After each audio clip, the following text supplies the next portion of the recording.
عليكم أصحابتا soo dhawaada wadnaha farta lagu hayay Mareykanka muxuu sameyn doonaa Trump waa kii hanjabay oo caawa 8 fiidnimo waxa uu yiri Iran waan burburin doonaa wadanka dhamaantiis waxaan ka bilaabaynaa goobaha korontada iyo buundooyinka haddaba iyadoo daqiiqada yar ay ka harsan yihiin waqtigii Trump uu qabtay ayaa bartiisa True Socialka qoraalkan uu ku soo qoray Trump waxa uu leeyahay kadib markii wadahadal aan yeelanay ra'iisul wasaaraha wadanka Pakistan Shahbaz Sharif iyo taliyaha ciidamadaasi Asim Munir waxa uu sheegay in ay ka codsadeen in uu joojiyo burburintii iyo ciidankii awoodda badnaa ee caawa uu u diri lahaa wadanka Iran waa sida Trump uu isagu sheegayo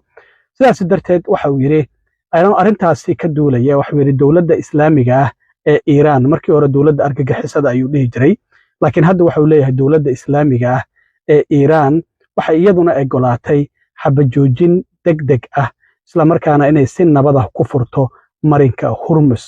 waxa uu sheegay in aniguna waxaan ogolaaday ayuu yiri inaan joojiyo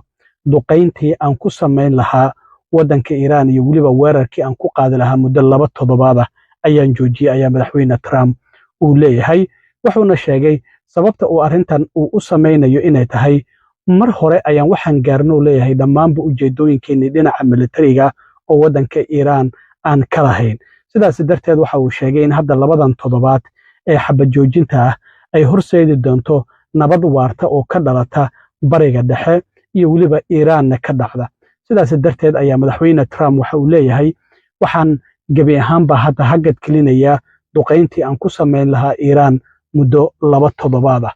waxa uu sheegay marka in ay arrintan xabajoojinta ah muddo 2 toddobaad ah ay jiri doonto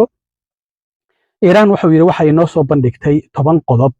oo ay noo soo bandhigtay ayuu yiri 10kaasi qodob waxa uu yiri waa 10 qodob oo hadda aynu ka wada hadli karno sida aan rumeysanahay isla markaana waxa uu yiri horeyba waxay u ahaayeen qodobo aan markii horeba muran uu ka taagnaa oo arrintaasi horey waan u ogeyn ayuu leeyahay laakiin 2 toddobaad ee xabajoojinta ah ayaa waxa uu yiri waxaan rajaynayaa in lagu soo gabagabeeyo in heshiis labada dhinaca isla markaana waxa uu xaqiijiyay sidoo kale xabajoojinta labada dhinac inay noqon doonto labada dhinac marka waxa loo arki karaa Mareykanka iyo Iran oo kaliya mase Mareykanka iyo Israa'iil oo isla socdo dhinaca iyo sidoo kalena Iran oo dhinaca laakiin hadda wararka soo baxaya waxay sheegayaan in Israa'iil iyaduna ay ogolaatay xabajoojinta 2 toddobaad Israa'iil yaa naga soo gaara ayba ka taagnayd oo xaalku waa uu ku xumaa maxaa yeelay muddo 6 toddobaad ah ayaa duqeyn aan kala joogsi lahayn ay ku socotay marka madaxweyne Trump waxa uu leeyahay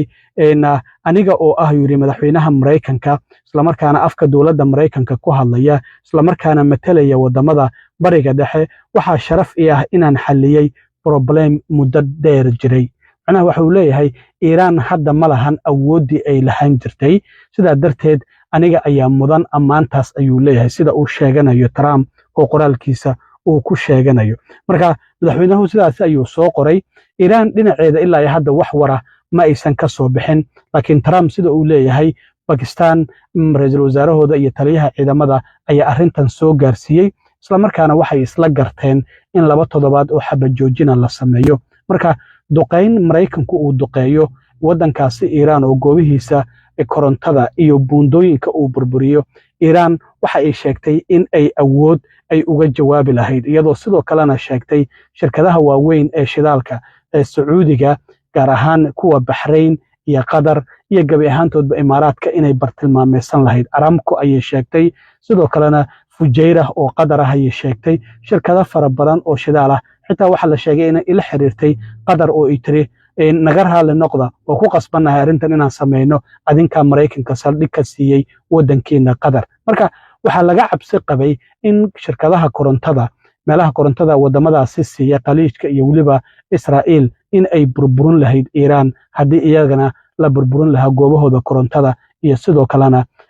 buundooyinkooda arrintaas waxay mar kale cirka ku shareeri lahayd shidaalka oo hadda $110 fuustadii ay kor u sii dhaafayso marka hadda sida muuqata 2 toddobaad oo xabajoojina ayaa Trump waxa uu leeyahay waan isla ogolaanay annaga iyo Iran walow Iran wax wara uusan ka soo bixin ilaa hadda laakiin dhinaca Israa'iil waxa la sheegaya iyaduna inay ogolaatay xabajoojintan 2 toddobaad marka laba toddobaad kadib maxaa dhici doona ma muddo kale ayaa lagu dari doonaa ma dagaalkii ayaa bartiisa ka bilaaban doona laakiin hadda arrinta cabsida weyn ahayd oo Trump hanjabaadiisii inuu Iiraan oo idil uu burburinayo goobahooda korontada iyo buundooyinka uu ka bilaabay inay sida muuqato hadda waan joojiyay ayuu leeyahay awoodii ciidan oo Iiraan aan u diri lahaa maadaama xabajoojinta labada toddobaad ay Iiraan ogolaatay marka waan arki doonaa haddii xabajoojintan sida loo gaaray labada toddobaad ay u jirto iyo haddii la buriyo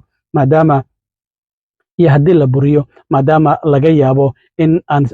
arrintan ay ku imaan karto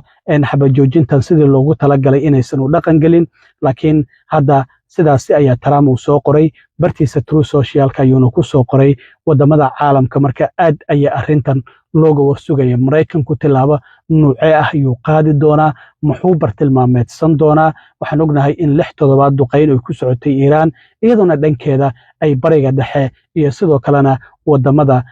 qaliijka ay duqeynaysay iyo sidoo kale Israa'iil aan iraade waxa jirta sidoo kale Iiraan in ay tiri haddii Mareykanku gantaalowdi ku soo dhaco waxaad ogaataan in gantaaladeenu aysan soo gaarin Mareykanka laakiin dawladdiinu ay gantaalkaasi ay riday marka shacabkii Mareykanka iyo dawladdiisa ay doonaysaa inay iska horkeento waxay leedahay haddii gantaaladi ku soo dhaco waxaad ogaataan annaga gantaalkeenu idima soo gaaree dawladdiina ayaa gantaalkaasi idinku soo riday marka bal waxyaabaha ka soo kordho arrintan waa idin soo gudbin doonaa laakiin cabsidii la qabay hadda ma jirto dad fara badan waxa laga yaabaa wadamada caalamka inaysan ba hurdin madaxda caalamka oo ay soo jeedeen caawa ay dhahayeen maxaa dhici doona sidee wax noqon doonaan Trump hanjabaadiisa oo waliba qoraal iyo hadalba uu ku sheegay isla markaana toddobaadadii u dambeeyaba uu soo qorayay marna afka uu ka sheegayay ayaa waxa la isdhahayay maxaa tilaabaha uu qaadi doonaa laakiin hadda wax kasto dhici lahaaba xabajoojintan ayaa labada toddobaad ayuu ku dhawaaqay